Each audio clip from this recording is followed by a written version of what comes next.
আসসালামু আলাইকুম। সবাই কেমন আছেন? আলহামদুলিল্লাহ, আমি সকলের দোয়ায় ভালো আছি।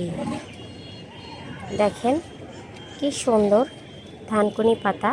কেউ বলে এটাকে টাকা পাতা। আসলে এটা অনেকেই বলে টাকা পাতা। আমি যখন ফার্স্টে আমার শ্বশুরবাড়ির সবার কাছে দিয়ে শুনতাম যে এটা টাকা পাতা, আমি তখন বুঝতাম না আসলে তারা কোন পাতার কথা বলতেছে। যখন দেখলাম যে এটা, তখন আসলে বুঝতে পারলাম যে আসলে এটা, আর আমাদের দেশে এটাকে বলে থানকুনি পাতা। আর আজকে আমি এই থানকুনি পাতাগুলিকে তুলব।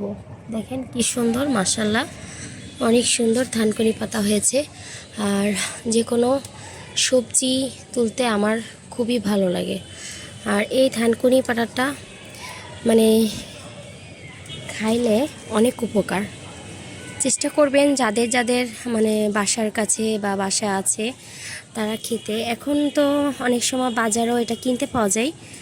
এই অনেক সুন্দর পাতাগুলি, দেখেন কি সুন্দর তরতাজা, মাশাআল্লাহ। আমার পাতাগুলি অনেক সুন্দর। যে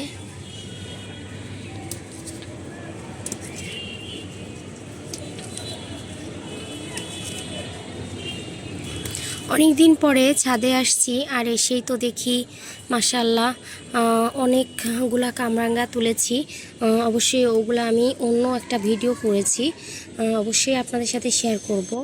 আর এখন ভাবলাম যে কিছুটা থানকুনি পাতা তুলে নিয়ে যাই। আসলে এটা অনেক উপকারী, তাই পাতাগুলি আসলে একটু বেশি হলে, এখন বৃষ্টি হচ্ছে দেখেই পাতাগুলি অনেক সুন্দর আছে, কিন্তু যখন বৃষ্টি থাকবে না তখন আবার এগুলা সব শুকিয়ে মরে যাবে। আর তার থেকে ভালো এটা তুলে নিয়ে যদি খাই তাহলে অনেক ভালো, উপকারও হবে, নষ্টও হবে না। এইটাই দেখুন, মাশাআল্লাহ। যে এখানেও অনেকগুলি হয়েছে। আমি কিছু কিছু জায়গার থেকেই পাতাগুলি নিচ্ছি।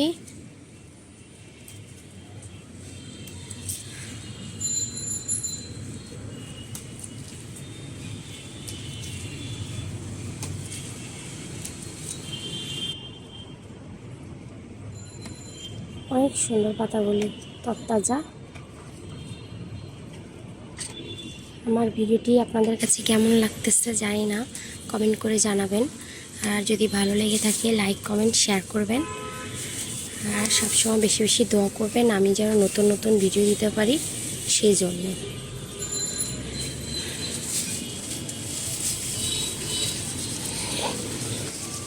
কি সুন্দর পাতাগুলি, তাই না? বন্ধুরা দেখেন, আমি এখানে আগে থেকেই কামরাঙ্গা তুলেছিলাম গাছ থেকে। আমার তো ভীষণ ভালো লাগতেছিল কামরাঙ্গা যখন তুলছিলাম। আর এই কামরাঙ্গাগুলো অসাধারণ মিষ্টি। আর সাথে 2টা গাছ থেকে লেবু পেরেছি, আর সেই সাথে তুলেছি টাকা পাতা। আর আমার ফুল গাছে এখন বর্তমানে ফুল নাই, চারিদিকে সবুজ গাছপালা আর বড় বড় ইট পাথরের বাড়িঘর। কেমন লাগছে আমার ভিডিওটা বন্ধুরা? নিশ্চয়ই কমেন্ট করে জানাবেন। সবাই ভালো থাকবেন। আল্লাহ হাফেজ। পরন্ত এক বিকালের সবাইকে শুভেচ্ছা।